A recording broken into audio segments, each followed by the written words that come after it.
To the opening press conference of the MS Amlin World Triathlon Bermuda. My name is Glenn Jones. I'll be facilitating the press conference this morning. Of course, we're all here to get ready for some racing this weekend, which includes 52 elite male athletes and 33 elite female athletes, 600 plus athletes in all competing in the MS Amlin World Triathlon Bermuda. We'll do this press conference this morning in two stages. In a moment, you'll hear from 4 of the elite athletes who are competing this weekend. But first, we wanted to invite up some local officials who have been leading teams to get this event underway here in Bermuda for year one. We'll start out by introducing the Minister of Social Development and Sport here in Bermuda, Minister Michael Weeks. Chairman of World Triathlon Bermuda, Phil Schmidt. President of the Bermuda Triathlon Association, Stephen Petty, and my colleague at the Bermuda Tourism Authority, the Chief Executive there, Kevin Dallas. So a welcome, please, to these 4 gentlemen to the stage. And we'll start by inviting Minister Weeks up to say a few words. Good morning, everyone. As the Minister of Social Development and Sports, I'm extremely pleased to be here in support of the MS Amlin World Triathlon Bermuda event. This is truly a world-class sporting event. Of course, these are the kind of events that attract the best athletes in their chosen sport, the elite athletes. We know that there are many superb triathlon athletes around the world. Here with us today are 4 of the very best that the sport of triathlon has to offer. I salute them all for training as hard as they do and tuning their bodies to perform at a very high level. They are exciting to watch and are certainly an inspiration to the next generation of triathlon athletes. Bermuda is often said to be another world, and not just because of our beautiful beaches and pink sand. Now Bermudians will be able to witness firsthand the performance of our own world triathlon champion in Flora Duffy. Words cannot express the feelings of joy and exhilaration that we all feel as we witness history when our elite athlete Flora continues her quest to defend her title. Right here in Bermuda, I wish all of the elite athletes a great race. This is your time to shine. Thank you. Thank you very much, Minister. As soon as you started speaking, the sun started shining outside. If you'd like to take credit for that, I think that you should. Most definitely. All right, so, I'm going to ask some questions of the gentleman here, and then I'll invite the media to ask some questions as well. I'll start with Phil, if you wouldn't mind passing the microphone, Minister. Phil, I just wanted to ask you, first off, about the race course, because it really has become the star, in a sense, of what's about to happen here this weekend. What was the vision around the course that was put together?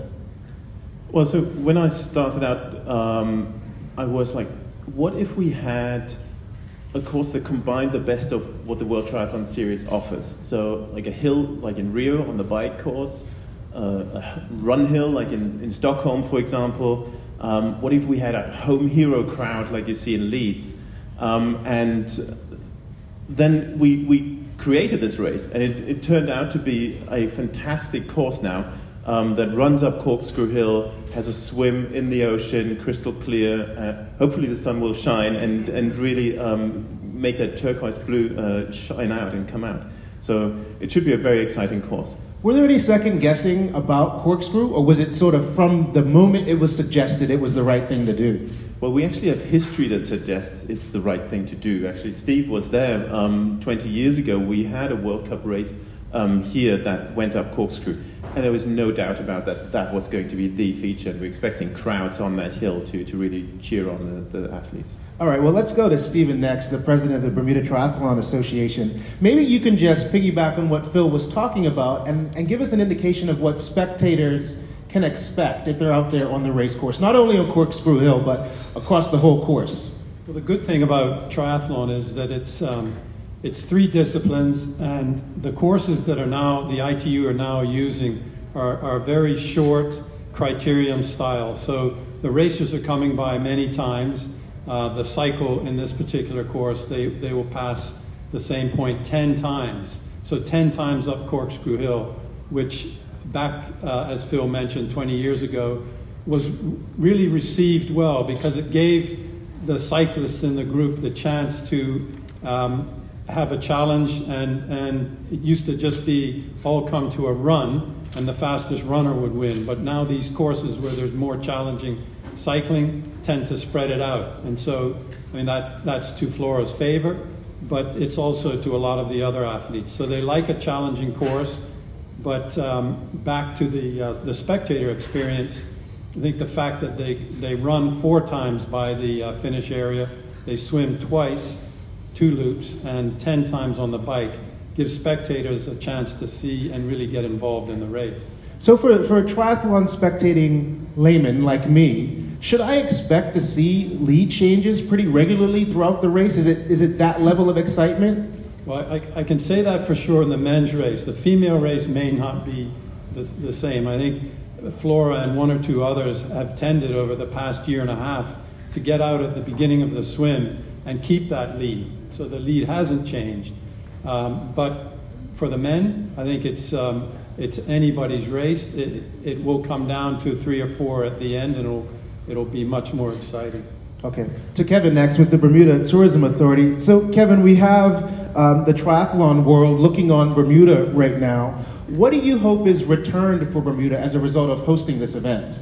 Well, in looking for what kind of events we're going to get behind and what sort of events we want to bring to Bermuda, we're looking for a couple of things. So we're looking for something that rings the cash register for Bermuda, something that has a direct economic return. We are looking for something that's a good brand fit with Bermuda, or in this example, something that's promoting an athletic and sporty, adventurous Bermuda in the springtime is exactly the kind of brand fit we're looking for. We're looking for something that offers lots of sponsor activation opportunity, and I think the response we've had from the local sponsor community has been a great example of how this event creates lots of opportunities for local companies to get involved. Similarly, we're looking for something that is community inclusive. We're looking for something that all of Bermuda can get behind. And I think the kids race is a great example where we have, I think, more than 200 of Bermuda's young people participating in this event. And finally, what we really want at the Tourism Authority is we want exposure for Bermuda. We want the right kind of exposure. So an event like this is great not only because it's bringing visitors, but because it will be broadcast and shared with the world.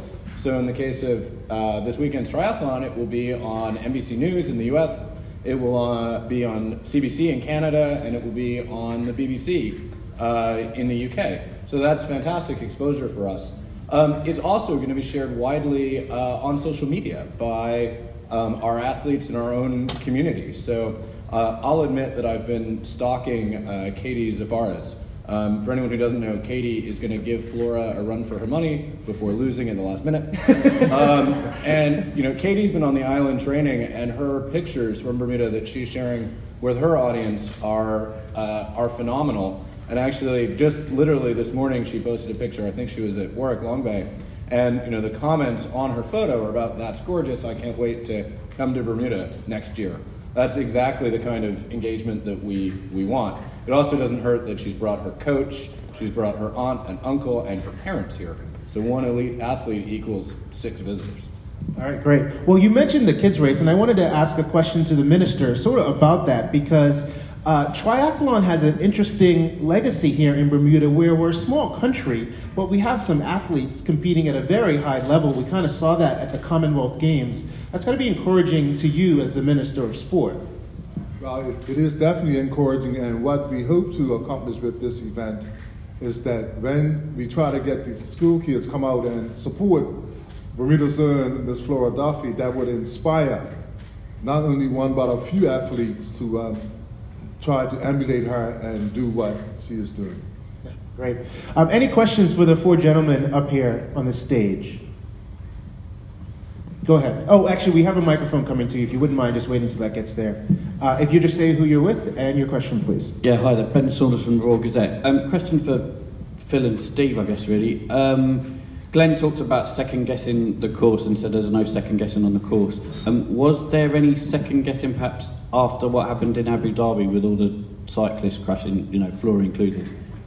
So no second guessing on our course. Our course is really designed to maximize entertainment for a crowd and challenge for the athletes.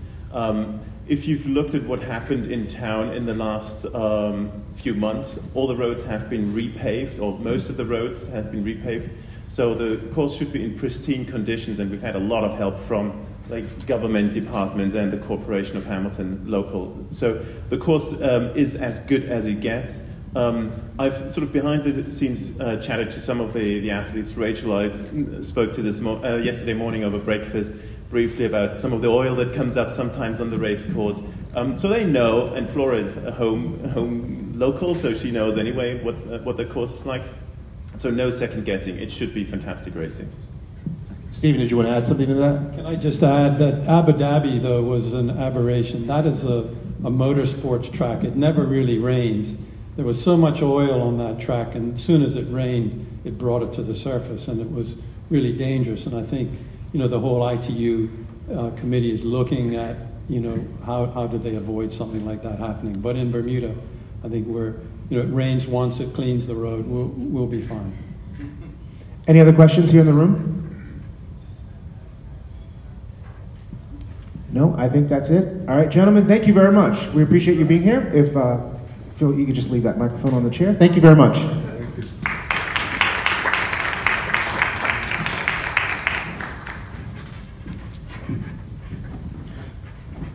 Okay, it's my pleasure to invite the athletes up to the stage next. I'll introduce them one by one. First, it's my distinct pleasure, of course, to welcome the 2018 Commonwealth Games gold medalist and the current ITU World Champion, Bermuda's own Flora Duffy.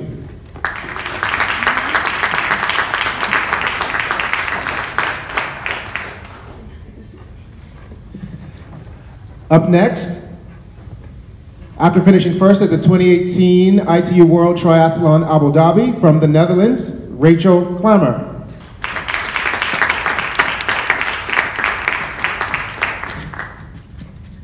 And we're joined by a couple of the gentlemen as well from South Africa. Gold medalist in the 2018 Commonwealth Games, first at the 2018 ITU World Triathlon Abu Dhabi, and second at the 2018 ITU World Cup Cape Town, Henry Schumann from South Africa.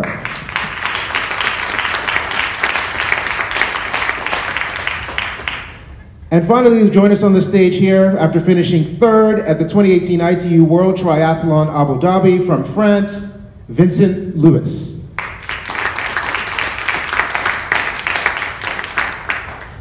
Thank you all for being here with us. I'm glad you've joined us safely from wherever you've come from. And Flora, for you, that means from around the corner.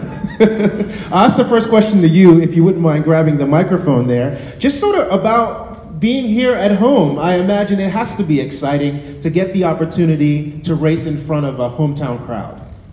Yeah, thank you. It's really wonderful to be here. I remember when this race was announced, I think it was the end of 2016, and it sort of felt like such a long way off, but really it's flown by, and I can't believe, I'm sitting here, the race is in 2 days' time, all the athletes are here. I've also been checking out their social media, and it's so cool to see, because I'm on the circuit bragging about Bermuda, about how pretty it is, and just such a cool vibe here, and so for them to be here experiencing the island and sharing it on their social media platforms, and from what I've heard, most seem to be really enjoying being here. So yeah, it's really cool, special, and kind of overwhelming all at the same time. I've heard you in a little bit before the race talk about Corkscrew Hill. We were talking about it a few minutes ago with Phil.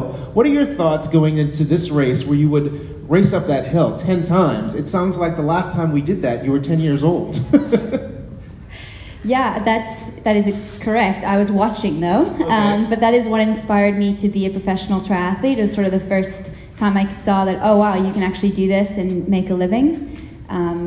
So it's pretty cool to come full circle and be here doing that. 10 times is pretty aggressive going up that hill, but it should be good. And also, being on Front Street, I grew up doing the Front Street Mile, running up and down Front Street.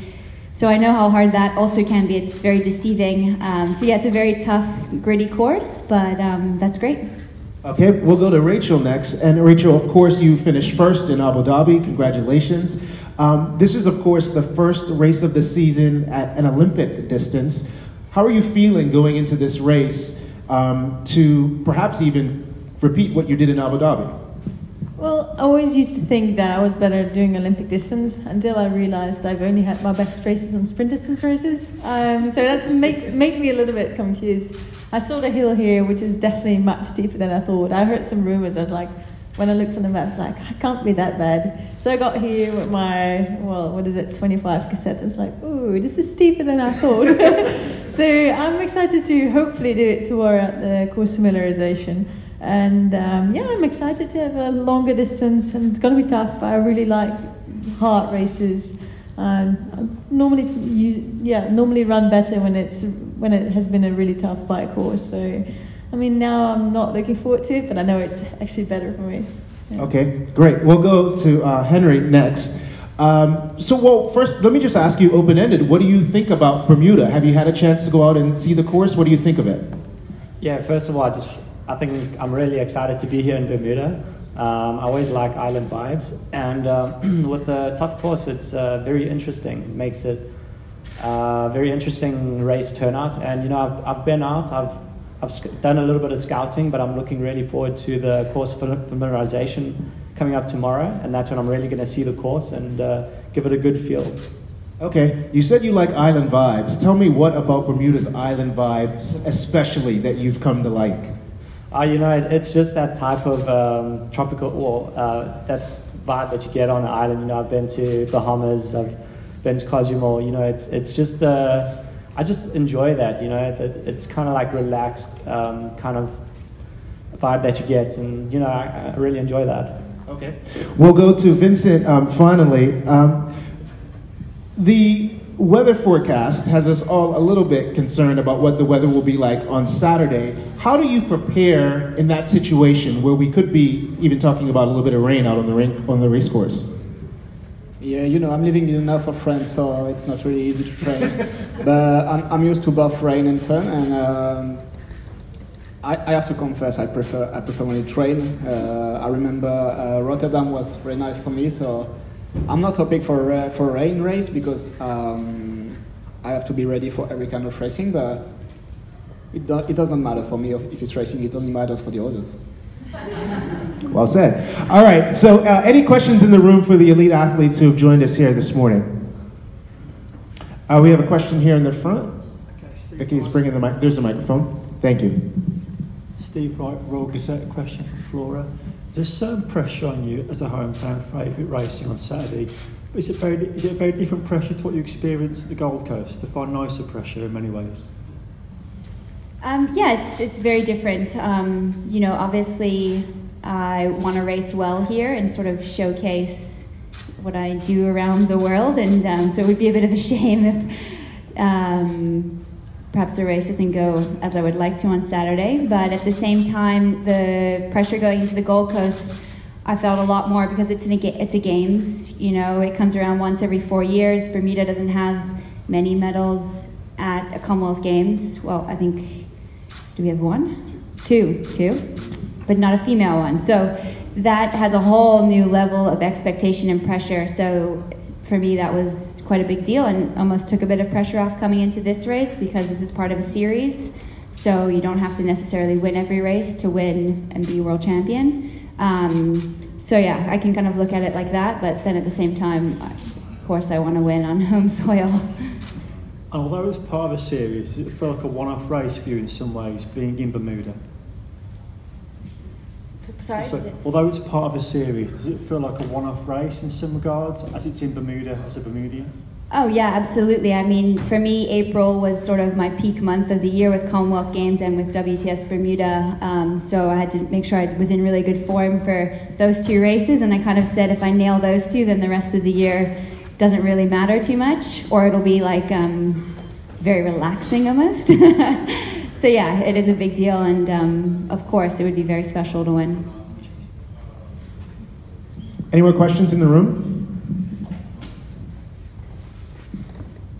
Go ahead. Hi, just a question for Henry. Ben Saunders from the Royal Gazette. Obviously you won in Abu Dhabi and you also won Commonwealth Games gold medal. Now, do you feel like the man to beat here? Definitely got a target on my back. I feel the pressure, but you know, I came here knowing that, you know, I just want to give it my best shot, just like I take every other race. Give it my 100%. You know, whatever happens, happens. But of course, I'm going for the win. I want to have a very good season result. I'm in great shape, so you know, all those things are in my favor, and I'm very confident. It's a tough course that I really enjoy. It's to my advantage, I reckon. And having said that, I think I'm confident for a very good result. And how much of the course have you seen? I've had a look at half Corkscrew Hill, and I've had a look at where we're cycling along the back of Front Street and Front Street on itself, and also a little bit of the technical sections. So I've had a good look at it, and I think it should be a good race. Vincent, Henry said he has a target on his back. Is that right? Yeah, I can say yes. I was just checking. Any other questions in the room? I'm just curious, from the 3 non-Bermudian athletes, how many had fans, family, or friends come to this race because it was in Bermuda, as opposed to maybe some of the other places that you've raced around the world? Well, I've got my dad and coach here with me, but yeah, I've just kind of planned that from the Commonwealth Games for someone to come and help me out at my next few races until I go back home in June. So it's a long time away from home, and you know, it's really great to have, you know, someone from the family out here supporting me. So everybody's traveling with the same people you always travel with, or do you have some extras? I can tell you it was a real battle between the different French head coach to come here with us. All right, great. And one more time for questions in the room. That's it. A round of applause, please, for the athletes joining us here this morning. Thank you very much, and good luck out there on the race course.